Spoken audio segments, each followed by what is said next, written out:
பிதாவாகிய தேவனாலும் நம்முடைய கர்த்தராகிய இயேசு கிறிஸ்துவினாலும் உங்களுக்கு கிருபையும் சமாதானமும் உண்டாவதாக. சரி, கடந்த முறை நம்ம இந்த ஆவியின் கனிகளுக்குரிய காரியங்களை நம்ம தியானித்தோம். விசேஷமாக முதல் பகுதியாக என்ன பார்த்தாங்க? விதையை குறித்து பார்த்தோம். அதன் பிற்பாடு வேதத்தில் உள்ள கனிகள், ஆவிக்குரிய கனிகள் சொல்லிட்டு ஒரு 7 காரியங்களை பார்த்தோம். அதில் ஒரு கனி தான் ஆவியின் கனி என்பதாக நம்ம பார்த்தோம். இன்றைக்கு நம்ம அந்த ஆவியின் கனியில் இருக்கக்கூடிய 9 சுவையினுடைய ரகசியத்தை தியானிக்க போகிறோம். ஆவியின் கனியில் இருக்கக்கூடிய 9 சுவைகளை குறித்து தியானிக்க போகிறோம். அதனால் ஒரு 3 விஷயம், அதாவது ஆவியின் கனியில் இருக்கக்கூடிய அந்த 9 சுவையின் ரகசியத்தை பார்க்கறதுக்கு முன்னாடி ஒரு 2 விஷயத்தை பார்க்கணும். என்னென்னா, ஆவியின் கனியின் நோக்கம் என்ன? ஆவியின் கனியின் நோக்கம் என்ன? ஆவியின் கனி எதற்குன்றதை கடந்த முறை பார்த்தோம். எபேசியர் 5ஆம் அதிகாரத்தில் பார்த்தோம். ஞாபகம் இருக்குங்களா? 1 to 10 வரை உள்ள வசனங்களை என்ன பண்ண சொன்னோம்? படிக்க சொன்னோம். படிச்சிங்களா? அதில் 7 காரியங்கள் சொல்லப்பட்டிருக்குது. எதுக்கு ஆவியின் கனி எதற்குன்றதுக்கு அங்கே பவுல் தெளிவாக சொல்லியிருக்கிறாரு. இன்னைக்கு ஆவியின் கனியின் நோக்கம் என்ன? 2வது, ஆவியின் கனி எப்படி உருவாகும்? ஆவியின் கனியின் நோக்கம் என்ன? ஆவியின் கனி எப்படி உருவாகும்? 3வது, ஆவியின் கனியில் இருக்கக்கூடிய 9 விதமான சுவைகளை குறித்து நம்ம பார்க்கும்போது தெளிவாக இந்த ஆவியின் கனியில் இருக்கக்கூடிய காரியங்களை நம்ம புரிந்து கொள்ளலாம். ஏன்னா அநேக இடங்களில் இந்த ஆவியின் கனியை குறித்து மெஜாரிட்டி வைஸ் அதில் இருக்கிறத நம்ம என்ன பண்ணிடுவோம்? வசனத்தை அப்படியே எடுத்து படிச்சிருவோம். ஏன்னா ரொம்ப தெளிவாக தான் இருக்குது, ரொம்ப ஆழம்லாம் இருக்கிற மாதிரியெல்லாம் இல்லை. ஆனால் வேதத்தில் அதான் சொல்லுவாங்க, இன்டெப்த்துன்னுவாங்க. ஆழமாய் போய் பார்க்கும்போது தேவன் என்ன பண்ணுறாரு? ஆராய்ந்து பார்க்கும்போது ஒரு புதிய காரியத்தை கற்றுக் கொடுக்குறாரு. இப்படி ஒவ்வொரு வசனத்திலையும் இந்த ஒரு ஆழத்தை நம்ம பார்க்க முடியும். சரிங்களா? அதனால தான் நம்ம இந்த வேத பாட வகுப்புகளை நாம் நடத்தி கொண்டிருக்கிறோம். தேவன் அநேகர் மூலமாக இங்கே பேசிக்கொண்டு வருகிறார். சரி, இப்போ முதலாவது ஆவியின் கனியின் நோக்கம் என்ன அப்படின்னு பார்க்கும்போது, எஸ்பெஷலி கனியை குறித்த சத்தியங்கள் நீங்கள் பார்த்தீங்கன்னா 3 பிரிவாக வேதத்தில் பார்க்க முடியும். முதல் பிரிவு எங்கன்னா ஆதியாகமத்தில் கனியை குறித்து சில காரியங்களை பார்க்கலாம். நெக்ஸ்ட் யார் கனியை குறித்து நிறைய பேசியிருப்பார்னா இயேசு கிறிஸ்து. யோவான் 15ஆம் அதிகாரத்தில் பேசியிருப்பார். அதுக்கப்புறமா கடைசியாக யார் ரொம்ப பேசியிருக்காருன்னா அப்போஸ்தலனாகிய பவுல் தான் பேசியிருக்கிறாரு. எஸ்பெஷலி இந்த கலாத்தியர் 5ஆம் அதிகாரத்தில். சரிங்களா? ஸோ ஏன் பவுல் இந்த கலாத்திய சபைக்கு எழுதும் போது இந்த ஒரு விஷயத்தை வலியுறுத்துறாரு அப்படின்ற ஒரு சூழல், எதுக்காக இந்த ஆவியின் கனியை குறித்து பேசினாரு அப்படின்றத முதல்ல தெரிஞ்சுக்கிட்டாதான் ஆவியின் கனியினுடைய அந்த நோக்கம் என்னன்றது தெரியும். ஆக்சுவலாக அதனுடைய சூழல் எப்படி இருக்குது அப்படின்னு பார்த்தீங்கன்னா, கலாத்தியர் 5ஆம் அதிகாரம் 1வது வசனம் வாசிங்களேன். கலாத்தியர் 5:1. ஆனவடையினால் நீங்கள் மறுபடியும் அடிமைத்தனத்தின் நுகத்துக்குட்படாமல் கிறிஸ்து நமக்கு உண்டாக்கின சுயாதீன நிலைமையிலே நிலை கொண்டிருங்கள். பார்த்தீங்களா? அடிமைத்தனத்தின் நுகத்திற்கு உட்படாமல் கிறிஸ்துவினுடைய சுயாதீன நிலைமையில நிலை கொண்டிருங்கள் அப்படின்னு சொல்லிட்டு இந்த அதிகாரத்தை ஆரம்பிக்கிறார். ஏன் அப்படின்னா அந்த சூழலை நான் உங்களுக்கு சொல்லிடுறேன். அதாவது இந்த கலாத்தியர் சபையில் சில யூத கிறிஸ்தவர்கள், யூத மதத்திலிருந்து கர்த்தரை ஏற்றுக்கொண்டவர்கள், ஆனால் அவங்க பின்பற்றுறது எல்லாமே எதை பின்பற்றுறாங்கன்னா நியாயப்பிரமாணத்தை தான் பின்பற்றுறாங்க. இப்போ புறஜாதியாருடைய சபைக்கு எருசலேமில் இருக்கக்கூடிய சில யூத கிறிஸ்தவ சகோதரர்கள் அந்த கலாத்திய சபைக்கு வரும்போது அவங்க சொல்ற விஷயம் என்னன்னா, நம்ம நியாயப்பிரமாணத்தை என்ன பண்ணோம்? கடைபிடிக்கணும், விருத்த சேதனம் பண்ணணும் அப்படின்ற ஒரு விஷயத்தெல்லாம் சொல்லும் போது ஆவிக்குரிய காரியத்தை செய்ய வேண்டியதெல்லாம் விட்டுட்டு, அப்போஸ்தலன் பவுல் எழுதி கொடுத்த அந்த நிருபங்களுக்குரிய முக்கியத்துவத்தை விட்டுட்டு இவங்க அந்த பாரம்பரியத்தை கற்றுக் கொடுத்தாங்க. அப்போ அங்கே நிறைய விஷயங்கள் தப்பாக நடக்கிறத பவுல் அறிஞ்சு அப்போ எழுதுகிற கடிதம் தான் இந்த கலாத்தியருக்கு எழுதுகிற கடிதம். அப்போதான், அதனால தான் அவர் சொல்கிறாரு, அது முதல் அதிகாரம்லாம் பார்த்தீங்கன்னா புத்தி இல்லாத கலாத்தியர்னு சொல்லுவார். ஏன்னா இவ்வளவு சீக்கிரமா நீங்க என்ன ஆயிட்டீங்க, பின்னாடி போவீங்க நான் எதிர்பார்க்கலன்றார். ஏன்னா இவர்களுக்கு அவர் கரெக்டா எப்படி ஆவியில நடக்கணும், அவங்களுடைய வாழ்க்கை தரம் எப்படி இருக்கணும்ன்றத போதிச்சிருக்கிறாரு, நிருபங்களை அனுப்பி அவங்கள வழி நடத்துறாரு. ஆனா இந்த யூதர்கள் உள்ள வந்து இதை எல்லாத்தையும் மாற்றும் போது அப்போ டிக்ளேர் பண்றாரு. இந்த 5ஆம் அதிகாரத்தில் சொல்றாரு, 2 விஷயத்த சொல்றாரு. ஒன்று, நியாய பிரமாணம் என்கின்ற அடிமையின் நுகம், இன்னொன்று ஆவியின்படி நடக்கிற சுயாதீன நிலைமை. இதுல நிலை கொண்டிரு. அந்த அடிமை நுகம் உனக்கு வேண்டாம். உனக்கு என்ன வேணும்னா சுயாதீன நிலையில நீ நிலை கொண்டிரு. இந்த சுயாதீன நிலை அப்படின்ற ஒரு விஷயத்த நீங்க அந்த வார்த்தைக்கு அர்த்தத்தை கொஞ்சம் தெளிவா புரிஞ்சுக்கிட்டோம்னா இன்னும் நல்லா தெளிவா நமக்கு விளங்கும். அது கிரீக்ல எப்படி வருதுன்னா எலியோத்ரியாஸ் அப்படின்ற ஒரு வார்த்தை, எலியோத்ரியோஸ் அப்படின்ற ஒரு வார்த்தை. அப்படின்னா என்ன அர்த்தம்னா லிபரேஷன் மூமெண்ட், அதாவது விடுதலை நிலைக்கூறிய நடக்கை. விடுதலை நிலைக்கூறிய நடக்கை. விளக்குறோம் பாருங்க. நியாய பிரமாணம் விடுதலையின் நுகம், அடிமையின் நுகம். இது விடுதலையின் நடக்கை. என்னன்னா நியாய பிரமாணத்துல 613 கட்டளை இருக்குது. அதுல ஒண்ணு தவறுனா கூட என்ன ஆயிடுச்சுங்க, நியாய பிரமாணத்துல இருந்து வழுக்கல் தான். அதனால யூதர்களுக்கு அது வந்து ஒரு கட்டப்பட்ட நிலைமையில இருந்தது. அது வந்து கட்டப்பட்டது. அதனால தான் அடிமைத்தனத்தின் நுகம்னு சொல்றாரு. ஆனா ஆவியின்படி நடக்கிறது எப்படின்னா, தேவன் என்ன பண்ணியிருக்கிறாரு, குமாரன் மூலமா நமக்கு அவருடைய உன்னத பலனாகிய பரிசுத்த ஆவியை கொடுத்திருக்கிறார். அப்போ ஆவியில நாம் நடத்தப்படும் பொழுது ஒரு விடுதலை கூறிய நிலையின் நடக்கையில வரணும். இது முக்கியம் கிடையாதுப்பா, இதுதான் முக்கியம் அப்படின்றத அந்த இடத்துல பவுல் வலியுறுத்துறார். அது கலாத்தியர் 5ஆம் அதிகாரம் 5:6 வாசிங்க. 5:6. நாங்களோ நீதி கிடைக்கும் என்று ஆவியை கொண்டு விசுவாசத்தினால் நம்பிக்கையோடு காத்திருக்கிறோம். கிறிஸ்து இயேசுவினிடத்தில் விருத்த சேதனமும் விருத்த சேதனம் இல்லாமையும் ஒன்றுக்கும் இல்லாமையும் விருத்த சேதனமும் என்ன இல்ல ஒன்றும் உதவாது. அன்பினால் கிரியை செய்கிற விசுவாசமே உதவும் சொல்றாரு பாருங்க. இவர் மென்ஷன் பண்றதெல்லாம் அந்த ஆவி கண்ணில வரும். அன்பு, விசுவாசம் அப்படியே தொடர்ந்து படிச்சீங்கன்னா வரும். இப்போ என்ன சொல்றாருன்னா, நீ வந்து இந்த காரியத்தில் நீ செய்யறத விட, விருத்த சேதனம் இந்த மாதிரி காரியத்தை செய்யறத விட அன்பினால் கிரியை செய்கிற விசுவாசம் தான் உனக்கு என்னது முக்கியம் அப்படின்றத அங்க சொல்லிக்கிட்டு வராரு. அதே 13:14 வாசிங்க பிரதர். 13:14 கலாத்தியர் 5:13-14. சகோதரரே, நீங்கள் சுயாதீனத்திற்கு அழைக்கப்பட்டீர்கள். இந்த சுயாதீனத்தை நீங்கள் மாம்சத்திற்கு ஏதுவாக அனுசரியாமல் அன்பினாலே ஒருவருக்கொருவர் ஊழியம் செய்யுங்கள். பாத்தீங்களா, இந்த சுயாதீனத்தை மாம்சத்துக்கு ஏதுவாய் அனுசரியாமல்னா என்ன? இப்ப நியாய பிரமாணத்தை சொல்லுது, இச்சியாதிருப்பாயாக, விபச்சாரம் செய்யாதிருப்பாயாக, களவு செய்யாதிருப்பாயாக. அப்போ இந்த விஷயத்தெல்லாம் ஒருத்தன் போய் செய்யாம அவன் அப்படியே இருந்தானா அவன் என்ன என்ன என்ன அர்த்தம்? அந்த காரியத்தை சரீரத்தில் அவன் என்ன பண்ணல, செய்யல. ஆனா இயேசு என்ன சொன்னாரு, நீ ஒரு ஸ்திரியை இச்சையா பார்த்தாலே உனக்குள்ள என்ன ஆயிடுச்சு, விபச்சாரம் செய்தாயிற்று. இயேசு கற்றுக் கொடுத்தது என்னன்னா, உள்ளான ரீதியில எப்படி தேவனுக்கு பிரியமா பரிசுத்தமா வாழ்றது. ஆனா பிரமாணம் என்ன கற்றுக் கொடுத்ததுன்னா, நியாய பிரமாணம் என்ன கற்றுக் கொடுத்ததுன்னா, உன் சரீரத்துல நீ என்ன எப்படி ஒழுக்கமா இருக்கணும்ன்றத ஒரு விஷயத்த, இதுல என்னென்ன வருது அப்படின்றத, இது பாவம்ன்றத அடையாளப்படுத்துச்சு. அதனாலதான் பவுல் இன்னொரு இடத்துல சொல்லுவாரு, இச்சையாதிருப்பாயாக என்பது நியாய பிரமாணம் சொல்லணும்னா இச்சை பாவம்னு எனக்கு தெரியாது. புரியுதுங்களா? அப்போ அந்த அடிப்படையில் இங்க சொல்றாரு, நீங்க என்ன பண்ணோம், விருத்த சேதனமும் இருக்கிறதோ விருத்த சேதனம் இல்லாமையும் ஒன்றும் கிடையாது. ஒருத்தருக்கு ஒருத்தர் அன்பில் என்ன பண்ணுமா, ஊழியம் செய்யணும்னு சொல்லிட்டு 16, 17, 18 வாசித்து முடிங்க. 16, 17, 18.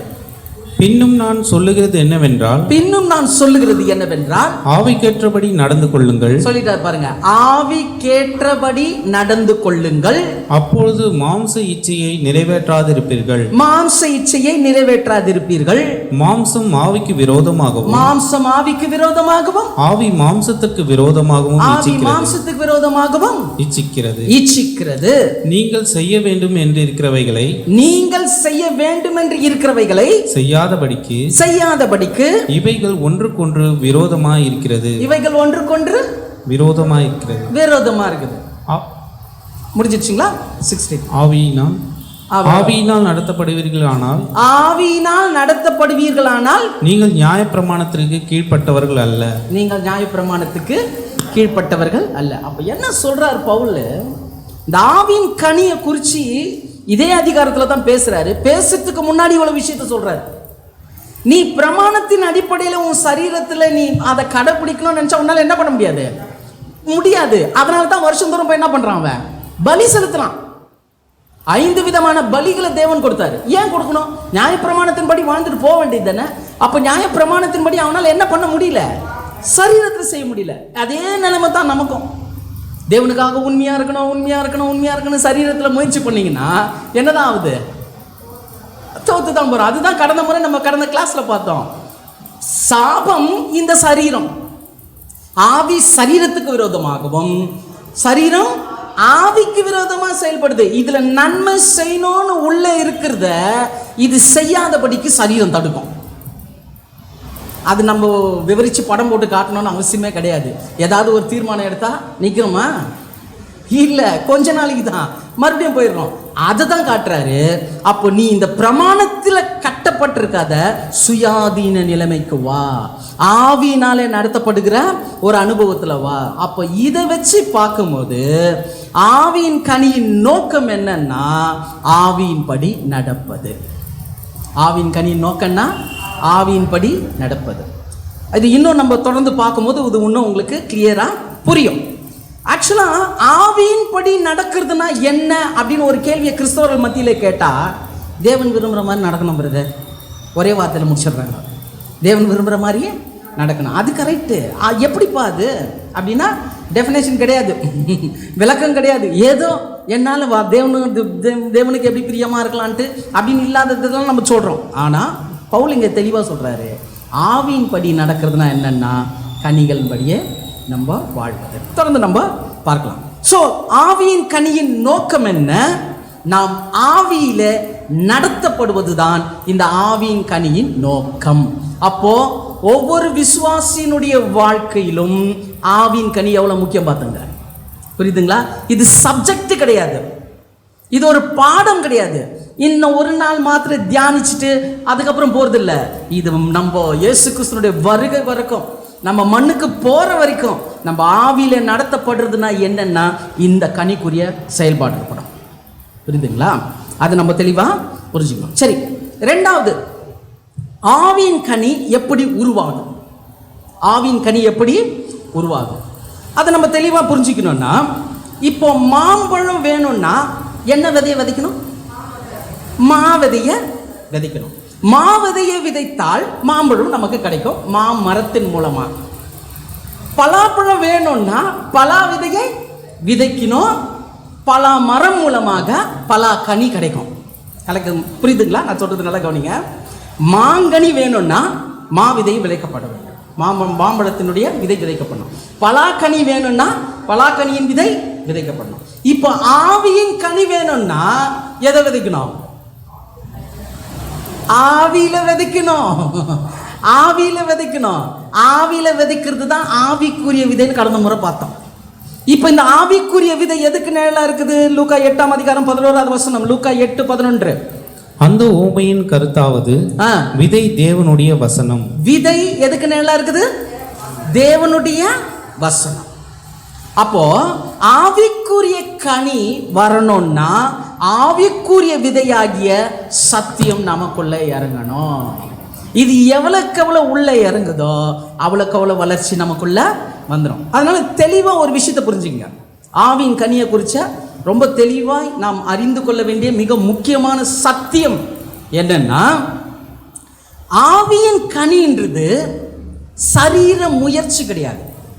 நல்லா கவனிங்க. ஆவியின் கனி என்பது சரீர முயற்சி அல்ல, ஆவிக்குரிய வளர்ச்சி. ஹலோ, புரியுதுங்களா? ஆவியின் கனி என்பது சரீர முயற்சி இல்ல, ஆவிக்குரிய வளர்ச்சி. அதனால தான் சரீர முயற்சி அப்பிரயோஜனமானது. பவுல் சொல்லிட்டார், இந்த 9 காரியத்தையும் அன்பு, சந்தோஷம், சமாதானம், நீடிய பொறுமை, தயவு, நற்குணம், விசுவாசம், சாந்த, இச்சையடக்கம் நான் காட்டணும் சரீரத்தில் நீங்கள் முயற்சி பண்ணீங்கன்னா தேவைப்படும் போது காட்டுவீங்க, மற்ற நேரத்தில் காட்ட முடியாது. பிடிச்சவங்ககிட்ட காட்டலாம், பிடிக்காதவங்ககிட்ட காட்ட முடியாது. புரியுதுங்களா? அப்போ தெளிவாக புரிஞ்சுங்க, சரீரத்தில் காண்பிக்கிற ஒரு விஷயம் அல்ல இது, ஆவிக்குரிய வளர்ச்சி. ஆவிக்குரிய வளர்ச்சியில் வளர்ந்தா ஆட்டோமேட்டிக்காக சரீரத்தில் வந்துடும். புரியுதா? விளங்குதுங்களா? உள்ள வளர்ந்தா தான் வெளியே அது கைட் பண்ணோம், அதுதான் உள்ள இருந்து நம்மளை மானிட்டர் பண்ணோம். ஆனால் நீங்கள் வெளியில் காமிக்கணும்னு நினச்சிங்கன்னா உள்ள ஒன்றுமே இருக்காது. நிறைய டைம் ஃபெயிலியர் ஆகிறதுக்கு காரணம் என்ன? நிறைய விஷயங்கள் ஆவிக்குரிய வாழ்க்கையில் நம்ம தோற்று போகிறதுக்கு காரணம் என்னென்னா சரீரத்தில் முயற்சி பண்ணுறோம். சரீர முயற்சி அப்பிரயோஜனமானது என்று வேதம் தெளிவாக சொல்கிறது. சரி, இப்போ அந்த ஆவியின் கனி எப்படி உருவாகிறது என்றால் முதல்ல என்ன வருது? விதை. வசனம் என்கின்ற விதை விதைச்சாச்சு. விதைச்ச பிறகு நெக்ஸ்ட் என்ன பண்ணோம்? நோண்டி விதையை போட்டீங்க. நெக்ஸ்ட் என்ன பண்ணோம்? வளர்த்துக்கு தண்ணீர் பாய்ச்ச வேண்டும். அப்போ ஆவிக்குரிய கனிக்கும் ஆவிக்குரிய விதையாக வசனம் விதைச்சா என்ன வேணும்? தண்ணி வேணும். இந்த தண்ணியை ஊத்துறவர் யார் தெரியுமா? யாரு? அதுதான் யோவான் 15ஆம் அதிகாரத்தில் பார்த்தோம். 1ஆம் அதிகாரத்தில் 15ஆம் அதிகாரத்தில் 1ஆவது வசனம். பிதா திராட்சை தோட்டக்காரர், இயேசு திராட்சை செடி. இதுல நிலைத்திருக்கக்கூடிய கொடி நம்ம. அப்போ தண்ணி யார் தான் ஊத்தணும்? தோட்டக்காரர் ஊத்தணுங்க. தோட்டக்காரர் தானே பராமரிக்கணும். தேவன் தான் ஊத்தணும். தேவன் ஊற்றும் பொழுது அந்த செடியில இருந்து அதுல இருந்து போஷாக்க கலெக்ட் பண்ணிட்டு கொடிக்கு வந்து நம்ம கனி கொடுப்போம். புரியுதுங்களா? அப்போ தண்ணீர் பாய்ச்சல். இப்போ இது யாரோட வேலை? தோட்டக்காரரோட வேலை. ஏசாயா 27ஆம் அதிகாரம் 3வது வசனம். ஏசாயா 27:3. கர்த்தராகிய நான் அதை காப்பாற்றி அடிக்கடி அதற்கு தண்ணீர் பாய்ச்சி. என்னங்க? அடிக்கடி அதற்கு தண்ணீர் பாய்ச்சி ஒருவரும் அதை சேதப்படுத்தாதபடிக்கு அதை இரவும் பகலும் காத்துக்கொள்வேன். ஆமென். எத்தனை பேர் ஆமென் சொல்றீங்க? கர்த்தர் நம்மை பாதுகாக்கிறார், கர்த்தர் நம்மை காப்பாற்றுகிறார், கர்த்தர் நம்மை தண்ணீர் பாய்ச்சுகிறார். புரியுதுங்களா? கர்த்தர் நமக்கு தண்ணீரை பாய்ச்சுகிறார். சரி, இந்த தண்ணீர் எதற்கு நிழலா இருக்குது அப்படின்னு பார்த்தீங்கன்னா, ஏன் எதுக்கு தண்ணீர் அப்படின்னு பார்த்தீங்கன்னா, சங்கீதம் 29ஆம் அதிகாரம் 3-4 வசனம். சங்கீதம் 29:3-4. கர்த்தருடைய சத்தம் தண்ணீர்களின் மேல் தொனிக்கிறது. எங்க தொனிக்குதான்? கர்த்தருடைய சத்தம் எங்க தொனிக்குதான்? தண்ணீர்கள் மேல் தொனிக்கிறது. மகிமையுள்ள தேவன் முழங்குகிறார். மகிமையுள்ள தேவன் முழங்குகிறார். கர்த்தர் திரளான தண்ணீர்களின் மேல் இருக்கிறார். எங்க இருக்கிறாரா? திரளான தண்ணீர்கள் மேல் இருக்கிறார். கர்த்தருடைய சத்தம் வல்லமை உள்ளது. கர்த்தருடைய சத்தம் வல்லமை உள்ளது. கர்த்தருடைய சத்தம் மகத்துவம் உள்ளது. ஆமென். கர்த்தருடைய சத்தம் மகத்துவம் உள்ளது. ஆக்சுவலா நீங்க ஆதியாகமத்துல வந்தீங்கன்னா முதல்ல தேவன் என்ன சொன்னாரு? வெளிச்சம் உண்டாக கடவுதுன்னாரு. வெளிச்சம் உண்டாயிற்று. அது என்ன வெளிச்சம்ன்றது இன்னும் போல, அது தேவனுக்கு சித்தமான பார்க்கலாம். அது ரொம்ப மிகப்பெரிய ஒரு காரியம். ஏன்னா எப்போதான் சூரியன் சந்திரன் படைக்கப்பட்டது? 4வது நாள். அப்போ வெளிச்சத்தை ஏன் உண்டாக்குனாரு? அப்போ அது என்ன வெளிச்சம்? யோசிக்கணும். ஓகே, அதே மாதிரி முதல்ல தேவன் சொன்னது எங்கன்னா, அவருடைய சத்தத்தை ஜலத்தினால மூடு இருந்தது, ஆழத்துல இருள் இருந்தது. இப்போது பிரிய கடந்து வட்டாந்தரை உண்டாக கடவுதுன்னு தேவன் சொன்ன மாத்திரத்துல என்ன ஆயிடுச்சுங்க? லேண்டு வந்து தண்ணீர் என்ன ஆயிடுச்சுங்க? சுத்தி நின்றுடுச்சு. அப்போ முதல்ல கர்த்தருடைய வார்த்தைக்கு கீழ்ப்படிந்தது எதுவென்றால் தண்ணீர். எத்தனை பேர் ஆமென் சொல்றீங்க? கர்த்தருடைய வார்த்தைக்கு கீழ்ப்படிந்தது தண்ணீர். அதனால தான் அவருடைய வல்லமை எது மேல இருக்குதான்? தண்ணீர்கள் மேல இருக்குதான். அவருடைய சத்தம் தண்ணீர் மேல இருக்குதான். இப்போ அவருடைய சத்தம் போது அது என்னது? வார்த்தை. புரியுதுங்களா? வார்த்தை. அப்போ தண்ணீர் என்பது தேவனுடைய வார்த்தை. நீங்க எங்க சுத்தி பார்த்தாலும் ஆவிக்குரிய ஜீவியத்தினுடைய வளர்ச்சிக்கு வசனம் தாங்க ஆதாரம். சத்தியம்தான் ஆதாரம். அதனால தான் 2 பிரிவாக பிரிச்சாங்க, சத்தியம் வசனம். அல்லங்கதா, சத்தியம் வசனம், உமது வசனமே சத்தியம். சரியா? 2 பிரிவாக பிரிச்சாங்க. தனிப்பட்ட முறையில் பார்ப்பது வசனம், அந்த வசனத்தின் அடிப்படையில் நீங்கள் கற்றுக்கொள்வது சத்தியம், அந்த சத்தியத்தின் அடிப்படையில் நீங்கள் வாழும்போது பெறுவீர்கள் விடுதலை. ஆமென். புரியுதுங்களா? அதனால தான் சத்தியத்தையும் அறிவீர்கள், சத்தியம் உங்களை.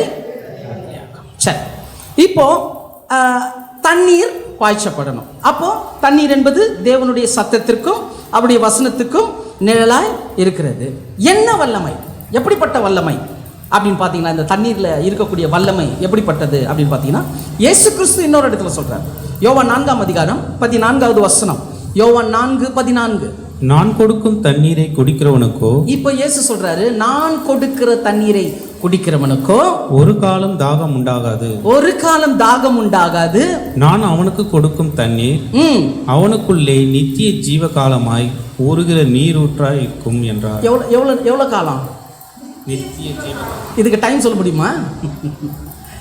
பாருங்க, ஆவிக்குரிய விதை வசனம் விதைக்கப்படுது. ஆவிக்குரிய கனிக்கு போல, இன்னும் நம்ம மைண்ட்ல வச்சுங்க, கனிக்கு போல. கனி வரணும்னா, கனி எப்படி உருவாகுதுன்னா, வசனம் என்ன விதை, ஆவிக்குரிய வசனம் என்ன விதை விதைக்கப்படுது. அந்த வசனத்தினுடைய வல்லமை சத்தியங்கள் என்ன பண்ணப்படுது, தண்ணீரை நமக்கு கொடுக்குறாரு. அது உள்ள வந்த உடனே அது என்னவா மாறிடுதுன்னா, ஒருத்தனுக்குள்ள ஜீவ காலமாய் ஊறுகிற, நித்திய ஜீவ காலமாய் ஊறுகிற ஒரு ஊற்றா மாறிடுதான். என்னவா மாறிடுது? நீர் ஊற்றாக மாறிடுது. அதனால தான் யோவான் 7ஆம் அதிகாரம் 37-38 வாசிங்களா. யோவான் 7ஆம் அதிகாரம் 37-38. பண்டிகையின் கடைசி நாளாகிய பிரதான நாளிலே, இப்போ இயேசு சர்ச்சில் நின்று பேசுறாரு, தேவாலயத்தில் நின்று பேசுறாரு. இயேசு நின்று சத்தமிட்டு ஒருவன் தாகமாய் இருந்தால் என்னிடத்தில் வந்து பானம் பண்ண கடவுள். கூப்பிடுறாரு பாருங்க, ஒருவன் தாகமாய். ஆக்சுவலா 4ஆம் அதிகாரத்துல சமாரிய ஸ்திரீ கிட்ட பேசும்போது சொல்லிட்டார், நான் என்ன பண்றேன், ஜீவ தண்ணீரை கொடுக்குறேன், அதை குடிக்கிறவனுக்கு தாகம் எடுக்காது, அது நித்திய காலமாக ஜீவ காலமாக ஊறுகிற ஜீவ ஊற்று அப்படின்னு சொல்லிட்டாரு. இப்போ அடுத்து 7ஆம் அதிகாரத்தில் வரும்போது சொல்றாரு, ஓ தாகமாக இருக்கிறவர்களே என்ன சொல்லணும், படிக்கிட்டு ஒருவன் தாகமாய் இருந்தால் என்னிடத்தில் வந்து பானம் பண்ண கடவன், என்னிடத்தில் வந்து பானம் பண்ண கடவன். வேத வாக்கியம் சொல்லுகிறபடி, இங்க வந்துச்சு பாருங்க, அந்த தண்ணீர் எதுக்கு ஒப்பிடுறார், வேத வாக்கியங்கள் சொல்லுகிறபடி. என்னிடத்தில் விசுவாசமாய் இருக்கிறவன் எவனோ, என்னிடத்தில் விசுவாசமாய் இருக்கிறவன் எவனோ அவன் உள்ளத்தில் இருந்து ஜீவ தண்ணீர் உள்ள நதிகள் ஓடும் என்றார். ஹல்லேலூயா. அவனுடைய உள்ளத்திலிருந்து என்ன ஓடுமா, ஜீவ தண்ணீர் உள்ள நதிகள் ஓடும். இதுதாங்க ஆவியில் நடத்தப்படுறது. சும்மா வந்து உக்காந்துட்டு போகிறது சபை கிடையாதுங்க. அநேகரை கொண்டு வந்து உட்கார வைக்கிற இடம் தான் சபை. புரியுதுங்களா? ஒவ்வொருத்தரும் நம்ம என்ன பண்ணணும், வசனத்தை சொல்லுகிறவர்களாக மாறணும். அப்போ ஆவிக்குரியவன்னா ஆவிக்குரிய வளர்ச்சி. அப்போ கனி எப்படி உருவாகுது, வசனம் என்கின்ற விதை, 2வது அதே சத்தியம் என்கின்ற தண்ணீர். இப்போ விதை விதைச்சாச்சு, தண்ணி ஊற்றியாச்சு, நெக்ஸ்ட் என்ன வரணும், அந்த விதையில் வேர் வரணும். வேர் வரணும், அதுதான் ரொம்ப முக்கியம். கொலோசியர் 2ஆம் அதிகாரம் 6வது வசனம், கொலோசியர் 2:6. ஆகையால் நீங்கள் கர்த்தராகிய கிறிஸ்து இயேசுவை ஏற்றுக்கொண்டபடியே, கர்த்தராகிய கிறிஸ்து இயேசுவை ஏற்றுக்கொண்டபடியே அவருக்குள் வேர் கொண்டவர்களாகவும். இப்போ யார்கிட்ட வேர் கொள்ளணும், இயேசு கிறிஸ்துவுக்குள் வேர் கொண்டவர்களாகவும், அவர் மேல் கட்டப்பட்டவர்களாகவும் அவருக்குள் நடந்து. அவர் மேல் கட்டப்பட்டவர்களாக அவருக்குள் நடந்து. அப்போ விதை விதைச்சாச்சு, தண்ணீர் பாய்ச்சாச்சு, இப்போ வேர் விடணும். அந்த வேர் எதை பிடிக்கணும்னா கிறிஸ்துவை பிடிக்கணும். அதை முன்னாடியே பார்த்தோம். இயேசு நானே மெய்யான திராட்சை செடினாரு. எண்ணில் கனி கொடுக்கிற கொடி எதுவோ மிகுந்த கனிகளை கொடுக்கும்படி அதை என்ன பண்றாரு, சுத்தம் பண்றாரு. கனி கொடுக்காத கொடியை அறுத்து போடுறாரு. அப்போ இதுல இருந்து நம்ம கவனிக்க வேண்டிய ஒரு விஷயம் என்னன்னா, ஆவியினாலே நடத்தப்படுறது, ஆவியின் கனிகளுக்குரிய காரியங்களை நம்ம நடத்தப்படணும்னா கிறிஸ்துவினுடைய அச்ச அடையாளங்கள் நமக்கு வரணும். ஏன்னா எங்கிருந்து தான் இந்த ஆவிக்குரியவர்கள் எங்கிருந்து தான் வேர்ல இருந்து எடுக்கிறோம், இயேசு என்கின்ற வேர்ல இருந்து தான் என்ன பண்றோம், அந்த போஷாக்கு, அந்த நியூட்ரிஷனை, அந்த மினரல்ஸை எங்கிருந்து கெயின் பண்ணிக்கிறோம்னா கிறிஸ்துவிலிருந்து கெயின் பண்ணிக்கிறோம்.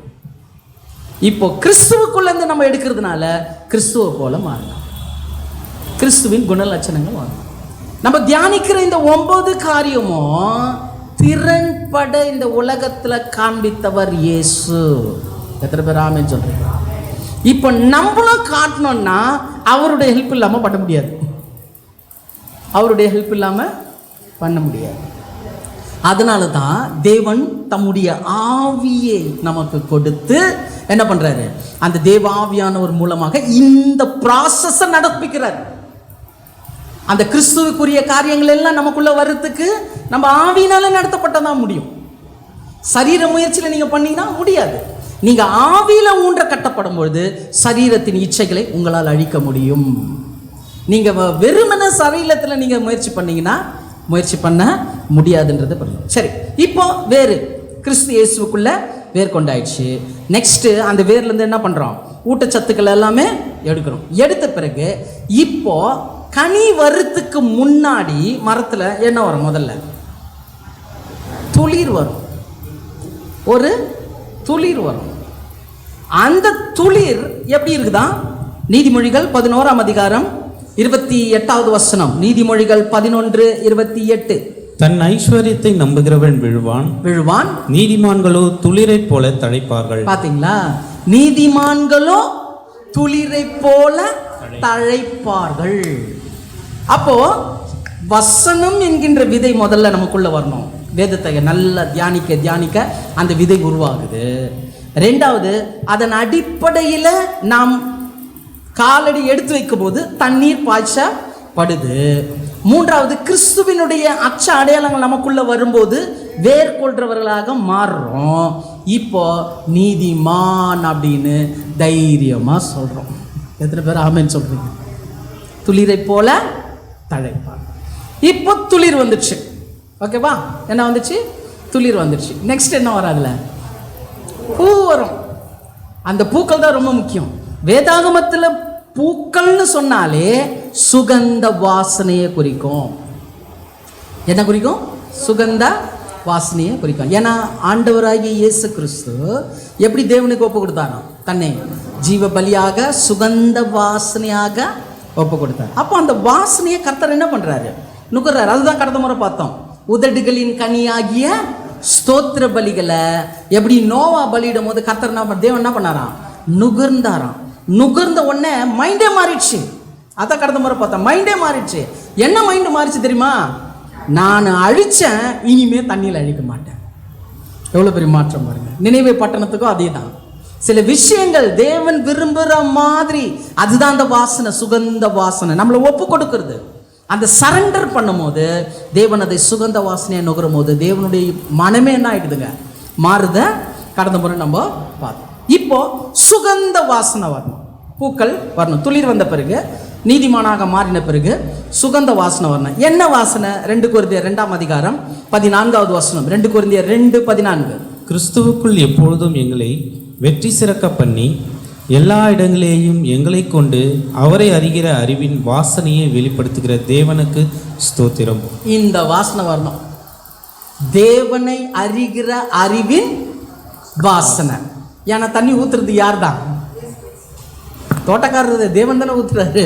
கிறிஸ்து இயேசுக்குள்ள நம்ம நிலை கொண்டிருக்கிறோம், கிறிஸ்துவுக்குள்ள இருக்கிறோம். தண்ணி ஊத்துறவரு பிதாவாகிய தேவன். இப்போ இந்த தேவனை அறிகிற அறிவு ரொம்ப முக்கியம்.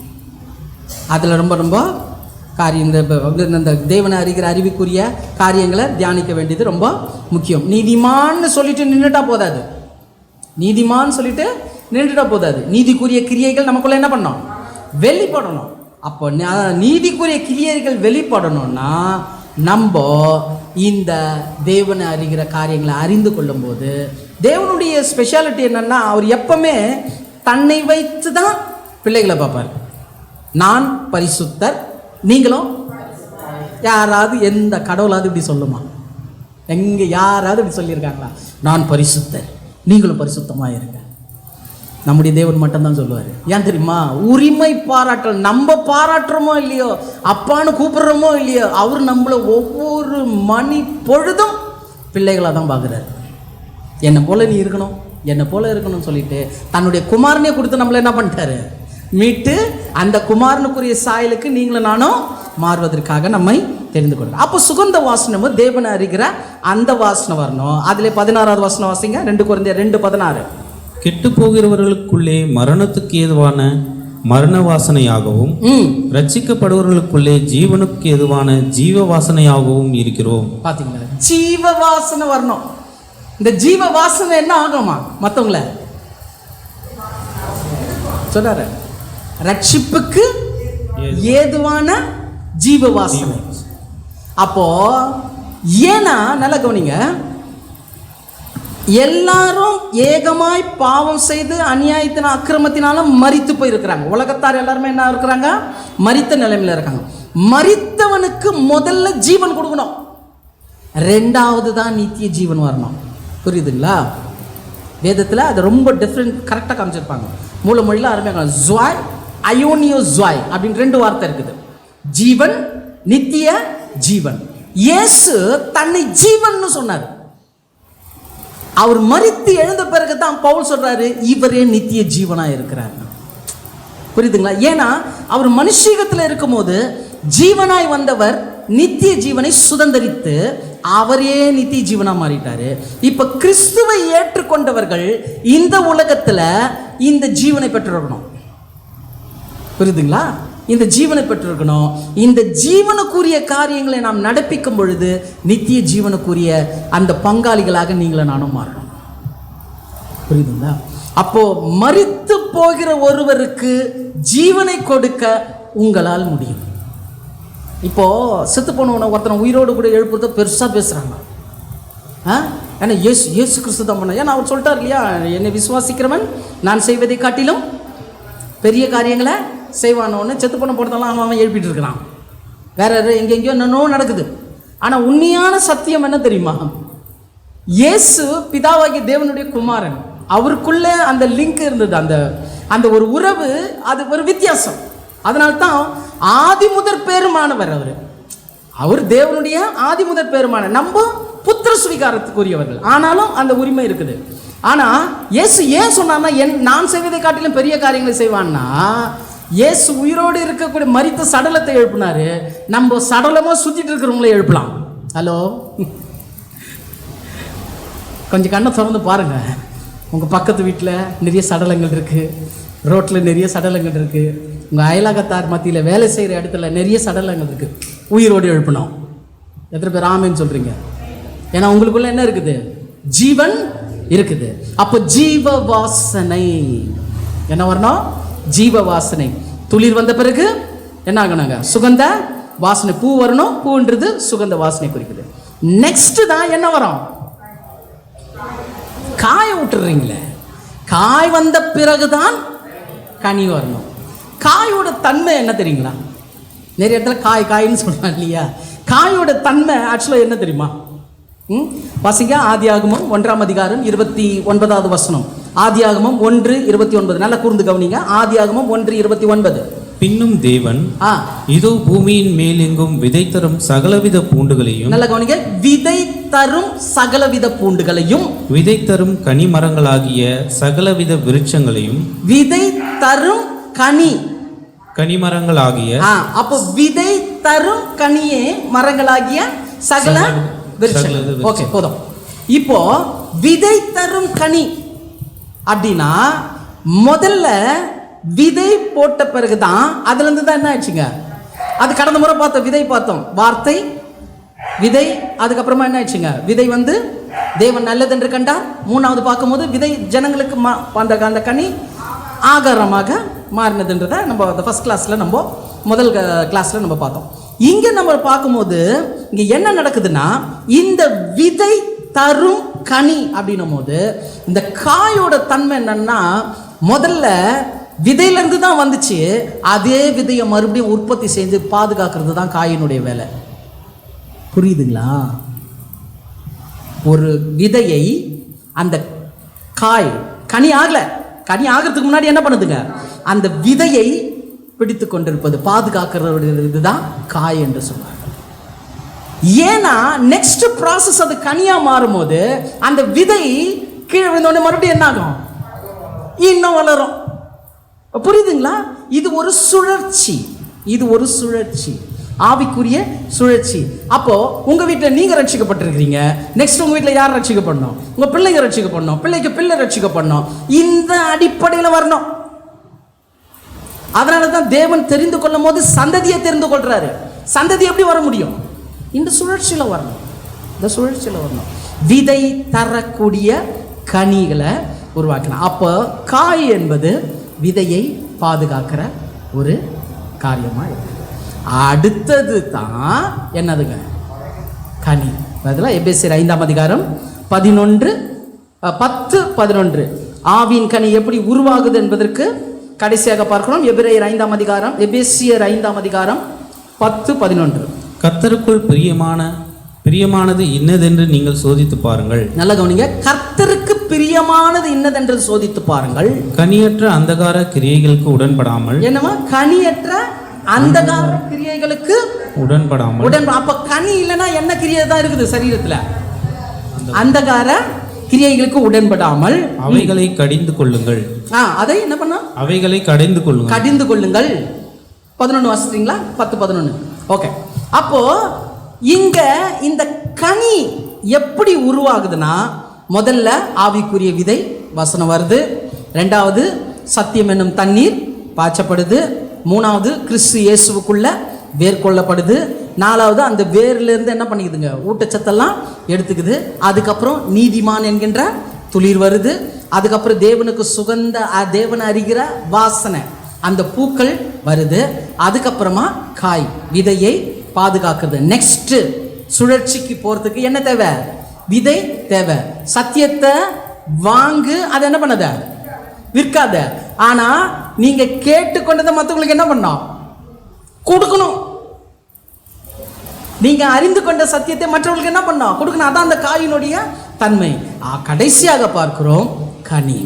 அப்போ கனி என்னும் போது அந்தகார கிரியைகளுக்கு உடன்படாமல் முற்றுமுடிய ஆவிக்குரிய ரீதியில் நடத்தப்படுவது தான் கனி. புரிஞ்சுதுங்களா? விளங்குதுங்களா? அப்போ முதல்ல என்ன பார்த்தோம்? ஆவியின் கனியின் நோக்கம்.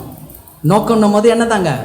ஆவியில நடத்தப்படுறது தான் ஆவியின் கனியின் நோக்கம். இரண்டாவது, ஆவியின் கனி எப்படி உருவாகும்னா, எப்படி ஒரு மரத்திலிருந்து கனி உருவாகுதோ சேம் ப்ராசஸ், ஆனால் ஒரு ஆவிக்குரிய ரீதியில். இந்த விதையை கண்ணில் பார்க்க முடியாது, எல்லாமே ஆவிக்குரிய காரியம். இந்த தண்ணீரை கண்ணில் பார்க்க முடியாது, இந்த பூக்களை இந்த காயை கண்ணில் பார்க்க முடியாது. கனியும் அப்படிதான், கண்ணில் பார்க்க முடியாது. இது ஆவிக்குரிய காரியங்களாக இருக்குது. சரி, இப்போ ஆவியின் கனிக்குள்ள வருவோம். இந்த ஆவியின் கனியில் இருக்கக்கூடிய 9 சுவைகளுக்குரிய ரகசியம். ஆக்சுவலாக இந்த ஆவியின் கனி அப்படின்னும் போது ஜென்ரலாக எல்லாருக்குமே ஒரு தெரிந்த ஒரு காரியம்தான். ஆனால் ஏன் 9 சுவையின் ரகசியம்னு நான் தலைப்பு தேர்ந்தெடுத்திருக்கிறேன்னா, நிறைய முறை நம்ம நிறைய பிரசங்களை கேட்டிருப்போம். நிறைய தேவதாசர்கள் என்ன பண்ணியிருப்பாங்க? இந்த காரியத்தை போதிச்சிருக்கிறாங்க, நம்மளும் படிச்சிருக்கிறோம்.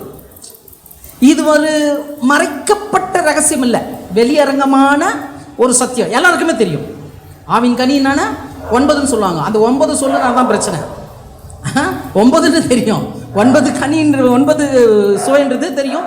இன்னும் சில பேர் ஆவியின் கனிகள்னே சொல்லுவாங்க. ஆனால் அது ஆவியின் கனிகள் அல்ல, அது ஆவியின் கனி. ஒருமையில் தான் வருது. அதில் 9 சுவைகளை நம்ம பார்க்க வேண்டியதாக இருக்குது. அதனால் இப்போ நம்ம பார்த்தோம் பாருங்க, இந்த ரகசியம்னு ஏன் சொல்கிறேன்னா, இவ்வளோ ப்ராசஸ் இருக்குது. இந்த ஆவியின் கனியினுடைய நோக்கத்தை நம்ம தெரிஞ்சுக்கணும், இது எப்படி உருவாகுதுன்றதை தெரிஞ்சுக்கணும். இப்போ இதை தெரிஞ்சுக்கும் போது நமக்கு கிளியராக புரியும். இல்லைன்னா அது எப்படி இருக்குன்னா, கேரக்டர் வைஸ் என்ன பண்ணிடுவோம், அப்படியே எடுத்து பேசிட்டு போயிடுவோம். அதனால தான் பார்த்தீங்கன்னா 2 விதமான உபதேசத்தில் 2 விதமான உபதேசம் இருக்குது. ஒன்று பக்தி விருத்திக்கு ஏதுவான உபதேசம். பக்தி விருத்தி வசனம் வாசிக்க தேவையில்ல. 2 பேதுரு 1ஆம் அதிகாரம் 3வது வசனத்தை வாசித்து பார்த்தீங்கன்னா, 2 பேதுரு 1:3 ஜீவனுக்கு வேண்டிய தேவ பக்திக்குரிய காரியம், ஜீவனுக்கு வேண்டிய தேவ பக்தி, அது ஏதேனும் ஒரு காரியத்தை எடுத்து அதன் அடிப்படையில் பக்தி விருத்திக்கு எதுவாக பேசுது. இன்னொரு காரியம் இருக்குது, யாக்கோபு 1ஆம் அதிகாரம் 27, யாக்கோபு 1:27 பார்க்குறோம். மாசில்லாத சுத்தமான பக்தி, மாசில்லாத சுத்தமான பக்தி இது கொஞ்சம் வித்தியாசம். அந்த பக்தி விருத்திக்கு ஏதுவா உபதேசிக்கப்படுது. இந்த பக்தி தேவனுடைய பார்வையில் சுகந்த வாசனை நிற்கிறது. அப்போ அதுக்காக இது சரியில்லை அது சரியில்லைன்னு சொல்ல வரல, நல்லா புரிஞ்சுக்கங்க. எல்லாமே படிப்படியாக தான் போனோம். எடுப்புலையே எடுத்துகிட்டு போய் என்ன பண்ணிட முடியாது, குழந்தைங்களுக்கு பிரியாணியை ஊட்ட முடியாது. கொஞ்சம் கொஞ்சமாக தான் என்ன பண்ணுங்க இந்த காரியத்தை நம்ம செய்யணும். அது ரொம்ப முக்கியம். ஸோ அந்த அடிப்படையில் பார்க்கும்போது இந்த சத்தியத்தை நம்ம நிறைய முறை கேட்டிருக்கலாம். ஆனால் இதை ரகசியம்னு ஏன் சொல்கிறேன்றத இந்த சுவையை தியானிக்கும் போது நமக்கு தெரியும். ஸோ அந்த வசனம் நம்ம வாசிக்க தேவையில்லை. கலாத்தியர் 5ஆம் அதிகாரம் 22, 23 எல்லாம் வாசித்துருங்க பிரதர். கலாத்தியர் 5ஆம் அதிகாரம் 22, 23. ஆவியின் கனியோ அன்பு, சந்தோஷம், சமாதானம், நீடிய பொறுமை, தயவு, நற்குணம், விசுவாசம், சாந்தம், இச்சை அடக்கம், இப்படிப்பட்டவைகளுக்கு விரோதமான பிரமாணம் ஒன்றுமில்லை. கடைசியா முடிக்கும் போது என்ன சொல்றாரு? இப்படிப்பட்டவைகளுக்கு விரோதமான பிரமாணம் ஒன்றுமில்லைன்னு. ஏன்னா முன்னாடியே நம்ம பார்த்துட்டோம் இந்த சூழல். இந்த 5ஆம் அதிகாரத்தினுடைய சூழல் என்ன, நியாய பிரமாணத்தின் கோட்பாடை கொண்டு வந்ததுனால இப்போ சொல்றாரு, உன்னை குற்றப்படுத்துகிற எந்த பிரமாணமும் இதுக்கு முன்னாடி நிற்க முடியாது. இதன் அடிப்படையில் நம்ம வாழ்ந்தா எந்த பிரமாணமும் நிற்க முடியாது. ஏன்னா இது கிறிஸ்துவின் பிரமாணம். ஏன்னா வேறு எங்கேருந்து தான் எடுக்குது? கிறிஸ்துவுக்குள்ள இருந்து தான் எடுக்குது. சரி, இப்போ இந்த வரிசை இருக்குது பாருங்க. அன்பு, சந்தோஷம், சமாதானம், நீடிய பொறுமை, தயவு, நற்குணம், விசுவாசம், சாந்த, இச்சை அடக்கம்னு பவுல் சொல்லிட்டு வர்றார். நான் நிறைய இடத்துல சொல்லுவார். நிறைய இடத்துல நீங்கள் பார்த்தீங்கன்னா அப்படியே சொல்லிக்கிட்டே வருவார். ஆனால் அவர் சொல்லும் போது நம்மள படிச்சுட்டு வந்துடும். ஆனால் அதை வரிசைப்படுத்தியிருப்பார். பவுல் எப்பவுமே சில விஷயங்களை போதிக்கும் போது என்ன பண்ணுவார்? வரிசைப்படுத்தியிருப்பார். ஃபார் எக்ஸாம்பிள், முதல் காரியம் என்னதுங்க? அன்பு. கடைசி காரியம் என்னது? இச்சை அடக்கம். இச்சை அடக்கம் எவ்வளவு பெரிய டாஸ்க்! இச்சை அடக்கம் எவ்வளவு பெரிய டாஸ்க்! ஆனா அன்பு இருந்துச்சுன்னா இச்சை அடக்கம் ஒண்ணுமே இல்லை. சிம்பிளா சொல்றேன், புரிஞ்சுக்குது இன்னும் போல. ஜஸ்ட் உங்களுக்கு ஒரு லைட் அடிக்கிறேன், இது என்னன்றதுக்கு ஒரு லைட். அப்போ அன்பு வந்துட்டா, ஸ்டார்டிங் அன்பு இருந்துட்டா கடைசி இச்சை அடக்கம் சுலபமாயிடும். விளக்குறோம் பாருங்க. ஸோ இப்போ வருவோம் ஆவியின் கனி. இப்போ உங்களுக்குள்ளேயும் எனக்குள்ளேயும் தேவன் தம்முடைய குமாரனுடைய வேரிலிருந்து தம்முடைய ஆவியை கொடுத்து உங்களையும் என்னையும் என்னவா மாற்றிருக்கிறாரு? ஆவியின் கனியாக மாற்றிருக்கிறாரு. இது தோட்டக்காரர் அவர் தான் வைக்க முடியும். இது சரீரத்தில் வர்றது இல்லை, தேவனை உள்ள வச்சிருக்கிறார். இப்போ காரியம் என்னன்னா, இந்த கனி உள்ள இருந்தா இந்த 9 சுவை நமக்குள்ள வெளிப்படணும். இந்த 9 சுவை வெளிப்படணும். எப்படி வெளிப்படணும்னா ஆர்டரா வரணும். எப்படி ஆர்டரா வரணும்? எல்லாத்துக்குமே மூலதனம், எல்லாவற்றுக்குமே மூலம், ஆதி மூலம், ஃபர்ஸ்ட் எதுனா அன்பு. அன்பு தான் முதல்ல. ஏன் இவ்வளவு முக்கியத்துவப்படுத்தி அன்பை முதல்ல கோடிட்டு காண்பிக்கிறார்னா, நீங்க முழு வேதாகமத்தையே டிராவல் பண்ணீங்கன்னா, வெளிப்படுத்தின ஆதியாகமத்திலிருந்து வெளிப்படுத்தின விசேஷம் வரைக்கும் நீங்க டிராவல் பண்ணீங்கன்னா, அதிகப்படியாய் பேசப்பட்ட சத்தியம் எதுனா அன்பு. உலகத்திலே அதிகப்படியாய் பிரசங்கிக்கப்பட்ட சப்ஜெக்ட் எதுனா அன்பு. இன்னைக்கு மனிதன் ஏங்குற ஒரு காரியம் எதுனா அன்பு. தெரியுதுங்களா? அப்போ முதல் காரியம் தேவனுடைய ஆதீனத்தில் இருக்கிறது என்னன்னா அன்பு. இந்த அன்பு எவ்வளவு முக்கியம்னா, ஜஸ்ட் நம்ம ஒரு விஷயத்தை வச்சுக்கோ, இப்போ இதுதான் அன்பு. ஆனா இதுக்கு முன்னாடி சில விஷயங்களை நம்ம வைக்கலாம். ரொம்ப நான் ஒரு பெரிய பைபிள் ஸ்காலர், எனக்கு நிறைய விஷயம் இருக்குது, எனக்கு மிகப்பெரிய சபை இருக்குது, எனக்கு நிறைய ஆத்துமாக்கள் இருக்கிறாங்க, கோடி கோடியாக பணம் வருது அப்படின்னு நிறைய ஒரு லக்ஸூரியஸை எல்லாத்தையும் நீங்கள் மேலே வச்சிங்கன்னா கூட தேவன் இதை தான் பார்ப்பார். இந்த ஒரு விஷயம் இல்லைன்னா இது டோட்டல் ஜீரோ. Total zero. கணக்கே எடுக்கிறது இல்லை தேவன், கணக்கே எடுக்கிறது இல்லை. வாசிங்க 1 கொரிந்தியர் 13ஆம் அதிகாரம், எல்லாருக்கும் தெரிந்த ஒரு அதிகாரம். அதுல முதல் 3 வசனத்தை, முதல் வசனம் வாசிங்க. 1, 2, 3 வாசிங்க. முதலாவது வசனம், நான் மனுஷர் பாஷைகளையும் தூதர் பாஷைகளையும் பேசினாலும். இருங்க போதும். என்ன சொல்றாரு? மனுஷர் பாஷைகளிலும் தூதர். அது என்ன மனுஷர் பாஷை தூதர் பாஷை? என்ன தெரியுமா? இப்போ தேவன் நடத்துகிறார், ஆதி அப்போஸ்தலர்கள் நடத்துகிறார். இப்போ நான் ஒரு ஆந்திரா சைடு போயிட்டு நான் பிரசங்கம் பண்ணேன்னா உடனே ஆவியானவர் எனக்குள்ளே இறங்கி என்ன பண்ணுறாரு, தெலுங்கில் பேசுகிறார். நான் தமிழன், நான் தெலுங்கில் பேசுகிறேன். திடீர்னு பாம்பே கொண்டு போகிறாரு, நான் ஹிந்தியில் பேசுகிறேன். இது எப்படி வருது எனக்குள்ள? அவர் கொடுத்து நடத்துகிறாரு. அப்போ இது எவ்வளோ பெரிய வரம், இது எவ்வளோ பெரிய விஷயம். எந்த தேசத்துக்கு போனாலும், எந்த நாட்டுக்கு போனாலும் அந்த நாட்டின் மொழியை நான் சுலபமாக பேசுவேன். அந்த கிருபையை தேவன் கொடுத்துருக்கிறாருன்னு வச்சுங்க.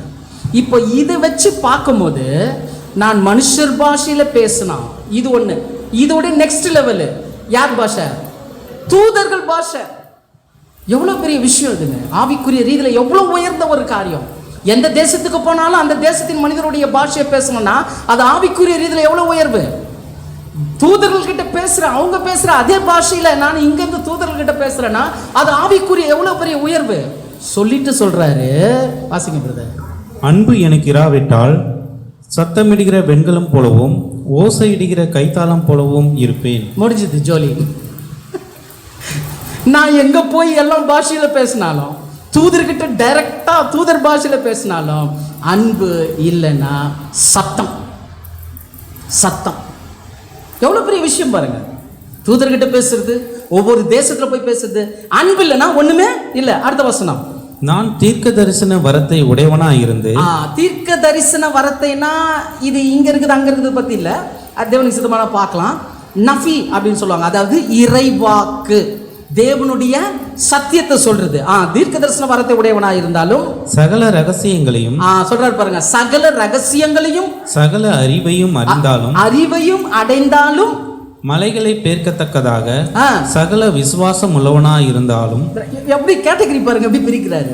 ரொம்ப ஆழமா பேசுறது சிலர்லாம் இருக்கிறாங்க. சில நீங்க அந்த பைபிள் ஸ்டடியிலலாம் எபிரேயர்கள் கிட்டலாம் நீங்க போய் கத்துக்கும் போது ஒரு வார்த்தை, ஃபார் எக்ஸாம்பிள் அகாப்பே அப்படின்னு ஒரு வார்த்தை எடுத்துக்கிட்டீங்கன்னா அது அன்பு.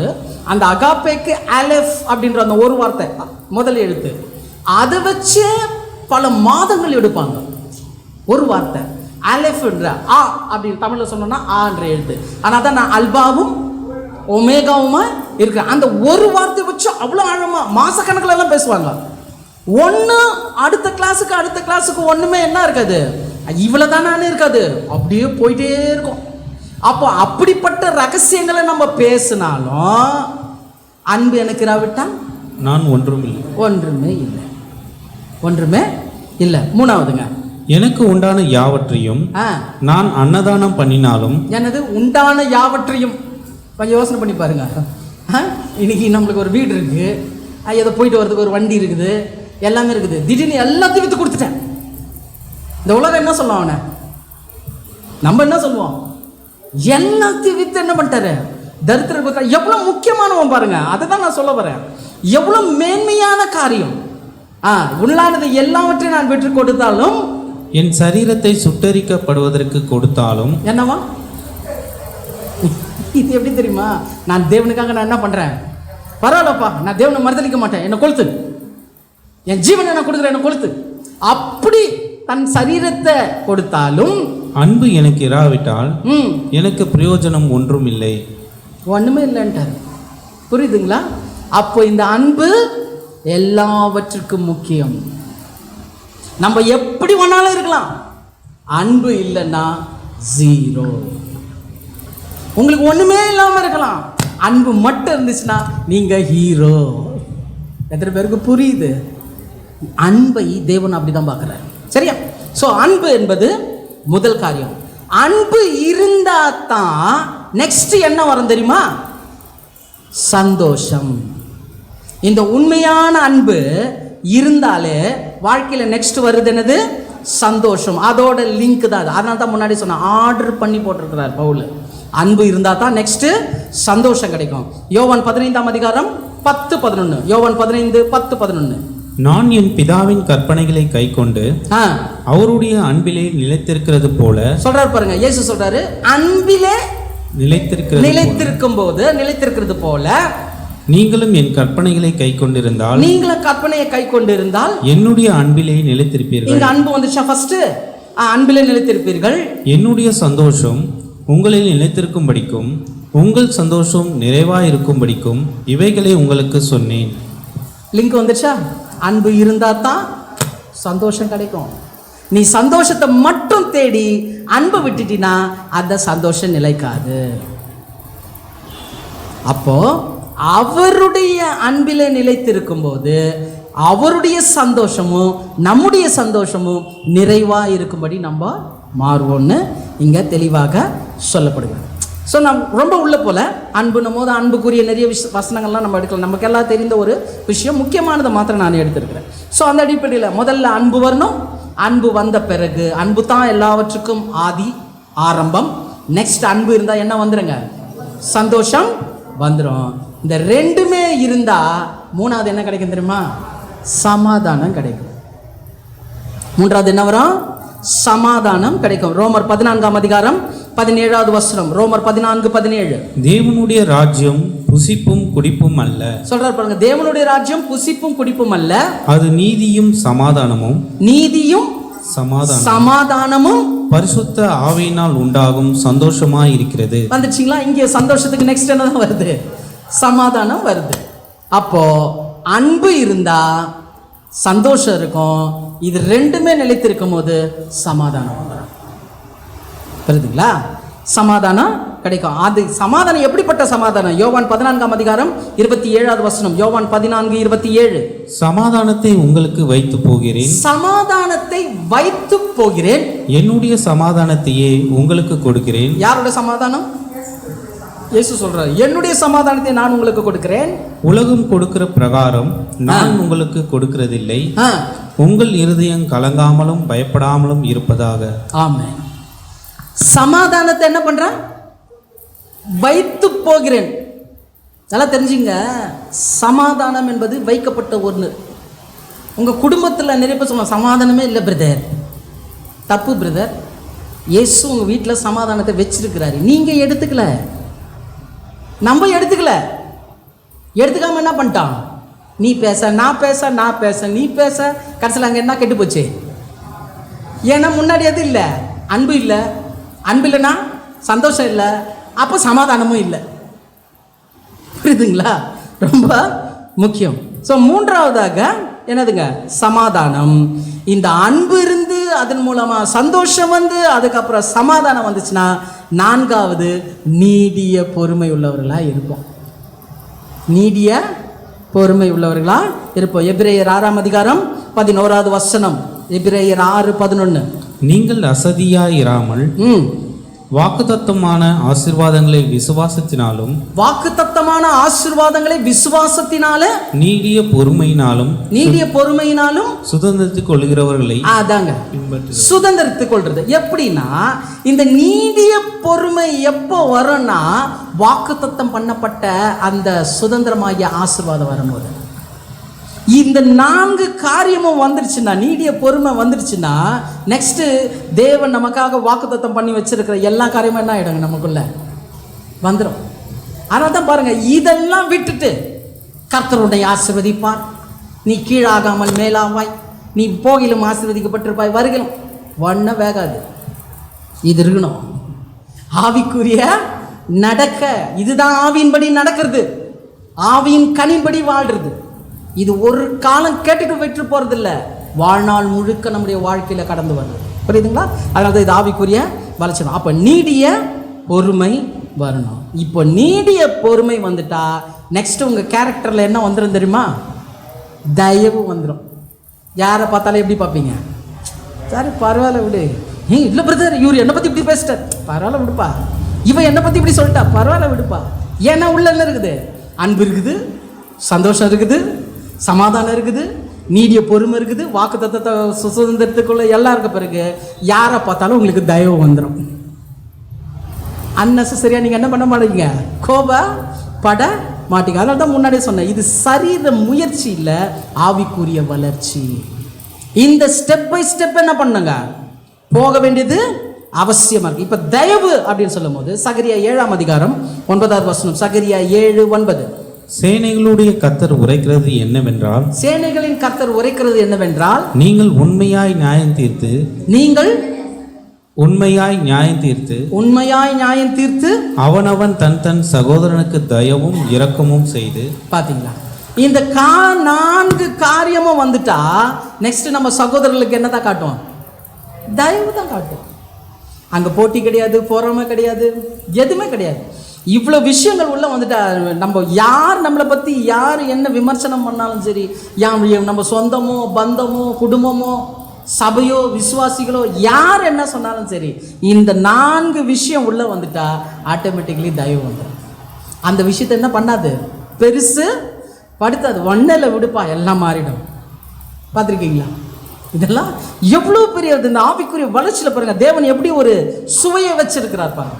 இதெல்லாம் சுவை, ஆவியின் கனியில வரக்கூடிய சுவை ரொம்ப முக்கியம். சரி, இந்த தயவு வந்த பிறகு நெக்ஸ்ட் என்ன ஆகுதுன்னா, 6வதாக நற்குணம் வந்துடும்.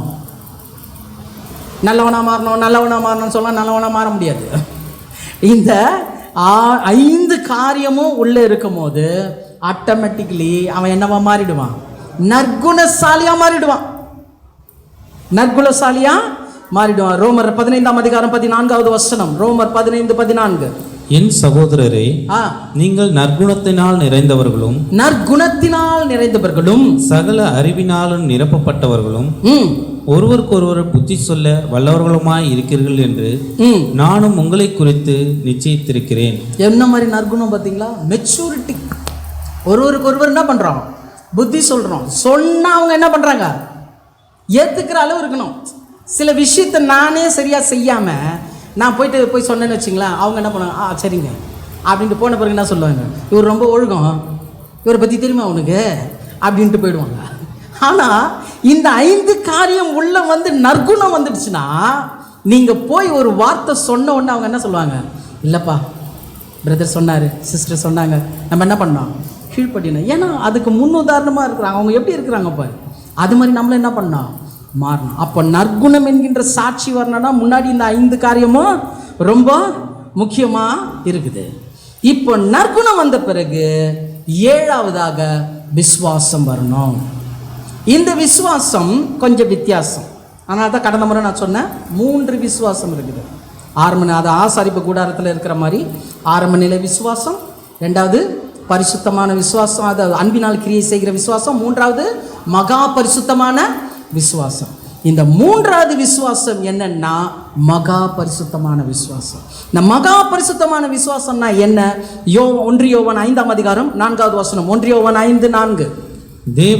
தேவனால் பிறப்பதெல்லாம் உலகத்தை ஜெயிக்கும். இந்த விசுவாசம் தேவனால் பிறப்பதெல்லாம் எதை ஜெயிக்குமா?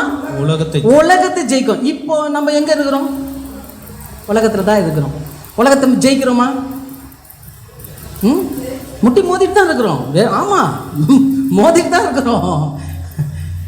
இருக்கிறோம். விஷயம் என்னன்னா, நான் தேவனால் பிறந்தவன் அப்படின்ற ஒரு விசுவாசம் உங்களுக்குள்ள வந்துட்டா உலகம் ஒண்ணுமே இல்லைங்க, ஈஸியா மேற்கொள்ளலாம். இந்த உலகத்தினுடைய காரியத்தை நீங்க ஒரு பக்கம் வச்சுக்கிட்டு உங்களை தேவனோடு கூட கம்பேர் பண்ணி பாருங்களேன். என்னை பெற்று எடுத்தவர், அண்ட சராசரங்களை படைத்த சர்வ வல்லமை உள்ள தேவன். பிரச்சனை எல்லாம் ஒண்ணுமே இல்லை. நம்முடைய போராட்டம், நம்முடைய இயலாமை, நம்முடைய வீக்னஸ் எல்லாத்தையும் நீங்கள் மூட்டை கட்டி வச்சிங்கன்னா ஒரே மூட்டையாக போய் நின்றுச்சு. யார்கிட்டனா? அப்பா கிட்ட போயிடுச்சு. ஏன்னா அவர் என்ன பண்ணவர்? நம்மளை பெற்று எடுத்தவர். புரியுதுங்களா? அது ரொம்ப முக்கியம். அப்போ உலகத்தை ஜெயிக்கிற விசுவாசம் அப்படி மாறும் போது எப்படி இருக்குன்னா, ஊழியம் ரொம்ப வல்லமையாக மாறிடுங்க, ரொம்ப வல்லமையாக மாறிடும். ஒவ்வொரு விசுவாசியும் அந்த நிலைப்பாட்டுக்குள்ளே வரணும். அப்படி வரும்போது தான் அந்த விசுவாசம் கிரியை செய்ய ஆரம்பிக்கும். ஒரு பேஷண்ட்டுக்கு போய் ஜெபம் பண்ண போறீங்க, அந்த பேஷண்ட் ரொம்ப முடியாத சூழ்நிலையில் இருக்குது. அப்போ என்ன பண்ணுவோம்? நம்ம ஜென்ரலாக போனால், ஐயோ இது தேருமா தேராத தெரியலையே, நம்ம ஜெபம் பண்ணி இது போட்டுன்னு போயிடுச்சுன்னா பயம் வருதா? ஆனால் நான் தேவனால் பிறந்தவன், இயேசு தேவனால் பிறந்தவர், அவர் தேவகுமாரன். பாடையை போய் தொட்டாரு, செத்து போன உயிரோட எழுப்பிட்டான். இப்போ வேதம் சொல்லுது, நீங்களும் நானும் என்னவா இருக்கிறோம்?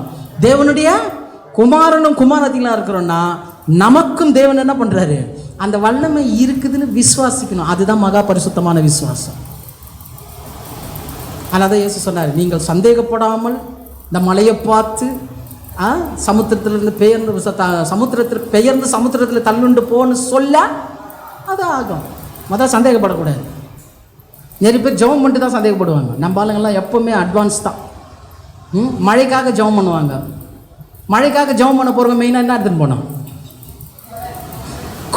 யாராவது கூட எடுத்துன்னு போகிறீங்களா? தேசத்தில் பஞ்சம், தண்ணீர் கிடைக்க வேண்டும், மழைக்காக ஜபிக்கிறோம், கொடையை எடுத்துகிட்டு போ. அதனை முதல்ல ஆரம்பம். அப்படி நீட்டாக போயிட்டு நீட்டாக ஜெபம் எப்போ வருது மழை? இதெல்லாம் சின்ன சின்ன விஷயம். அப்போ விசுவாசத்தை என்ன பண்ணோம்? கட்டவிழ்க்கணும். அது ரொம்ப முக்கியம். அப்போ அன்பு இருந்தால் சந்தோஷம் வரும். அன்பும் சந்தோஷம் இருந்தால் சமாதானமாக இருக்கும். அன்பு சந்தோஷம் சமாதானம் இருந்தால் நீடிய பொறுமை இருக்கும். நீடிய பொறுமை இருந்தால் தயவு வரும். தயவு இருந்தால் நற்குணசாலிகளாக மாறுவோம். நற்குணசாலியாக இருந்தால் மகா பரிசுத்தமான விசுவாசம் நமக்குள்ள வந்துடும். இவ்வளவும் 7 காரியமும், 7ன்றது என்னதுங்க? பரிபூர்ணம். 7 காரியமும் வந்த பிறகு 8ஆவதா என்ன வரணும் தெரியுமா? என்ன வரும்? சாந்தம். நம்மால் கொஞ்சம் பாயிண்ட் கிடைச்சா போதும், நான் இப்படி அப்படின்னு பண்றோம்.